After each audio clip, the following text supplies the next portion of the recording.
This is the part where I greet you, Sapiens, and this is Cognitive Dump with Beesativity. So, I was thinking, what would be a fitting introductory subject for my first video?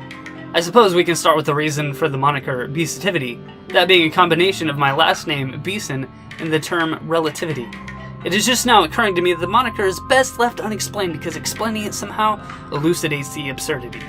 Anyway, when I mention relativity, I don't necessarily mean Einstein's theory of relativity, sorry buddy, or something along the lines of moral relativism, but the relativism I'm talking about does share the root word relate. I'm going to have to spend some time specifying myself because the category relativism is broad and can be applied in a multitude of ways, and some forms of relativism aren't necessarily conducive to other forms of relativism. Moral relativism.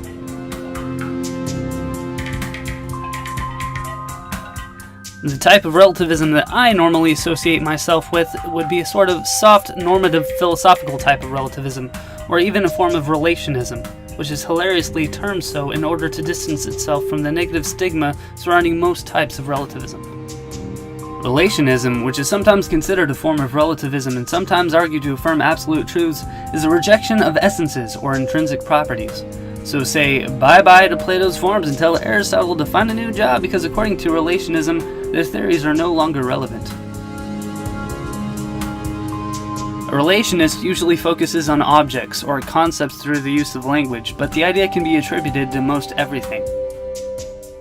One of my favorite relationist arguments was made by the pragmatist Richard Rorty in his book Philosophy and Social Hope, where he states the anti-essentialist reiterates that if you want to know what the table really intrinsically is, the best answer you are going to get is that of which the following statements are true.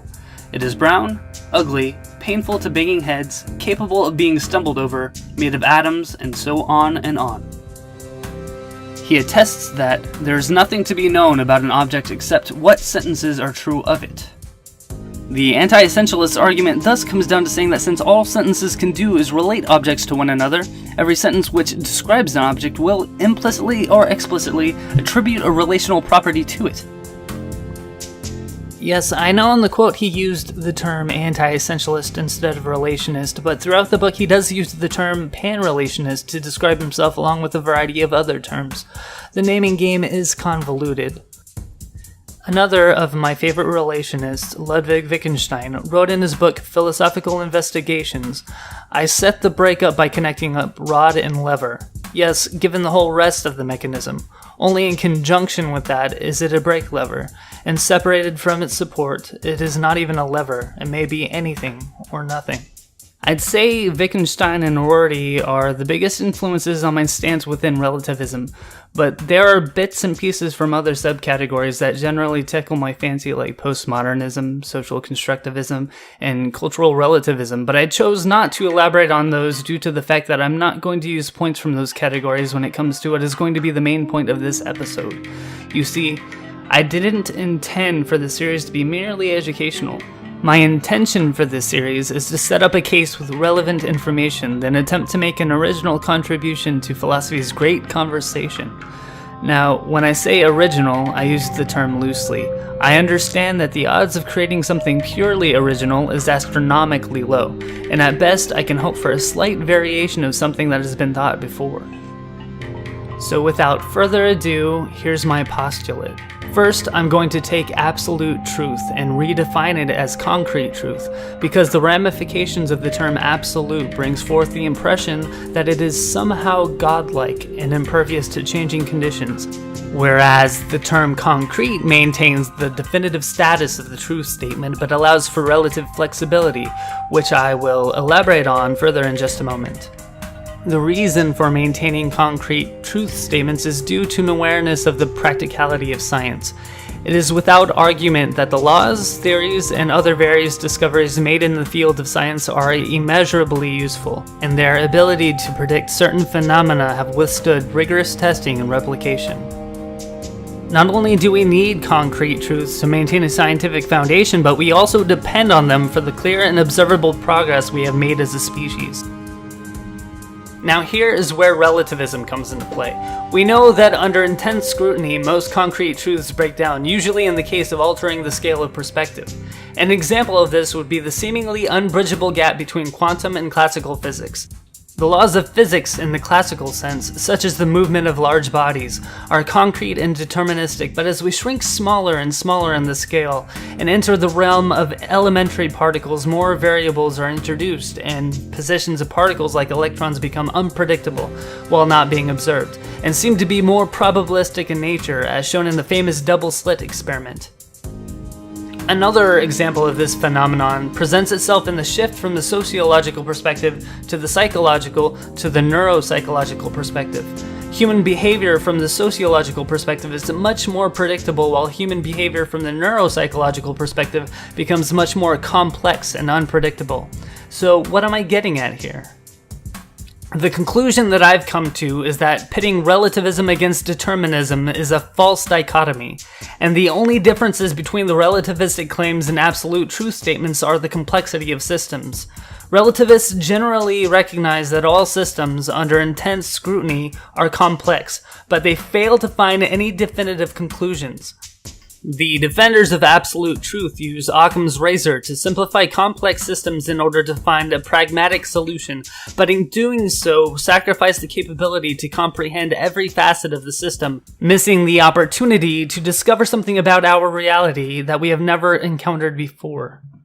The only reason that there exists a gap between the two perspectives is that we currently lack the tools necessary to completely understand the entirety of various complex systems, and from a pessimistic point of view, may even be impossible.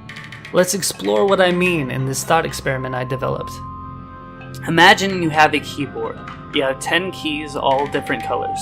When you aren't pressing a key, you get a static visual output on the computer monitor in front of you. When you press a key, you get an altered visual output on that monitor. Every possible combination of colored keys in front of you results in a different output. The visual output on the monitor in front of you is representative of concrete truths.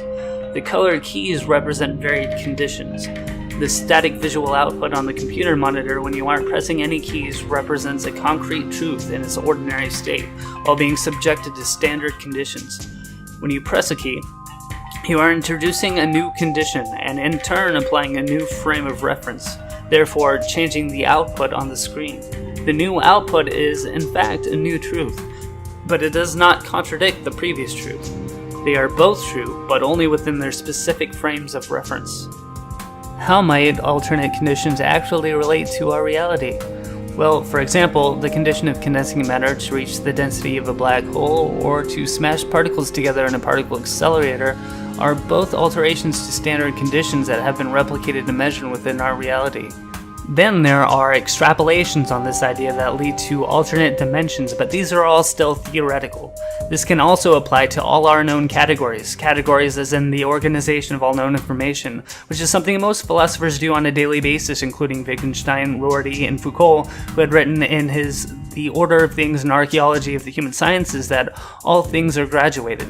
And as far as everything is graduated, it would be helpful to imagine everything existing as branching spectrums. This will be more evident when you expand my original thought experiment. I've only so far illustrated how concrete truths can be subject to relative frames of reference and yet maintain their validity. I now need to delve into the problematic nature of relativism and why definitive conclusions may elude many relativists. Imagine that same keyboard with the colored keys in the monitor, but now imagine that each key is connected to another subset of 10 keys. Each combination of these keys affect how the key they're connected to performs by changing its color to one that hadn't previously existed on the original keyboard. Or if you have a hard time imagining infinite outputs within a finite framework of colors, you can assume it forms any new image in general, resulting in a completely different output on the monitor. Now imagine that this set of 100 keys are each connected to yet another subset of 10, and then continue this pattern until the varied outputs on the monitor increase exponentially and we are now confronted with an infinite amount of results. The more complex the system is, the more seemingly impossible it is to find conclusions. The truths exist. The only problem is that we would lack the ability to identify the patterns and find all of them. I'll leave it there for this episode. If you guys are interested in checking out my sources, I'll leave a list of them in the description, and let's continue this conversation in the comments. This is the part where I say farewell to you sapiens. Let's cogitate more next time.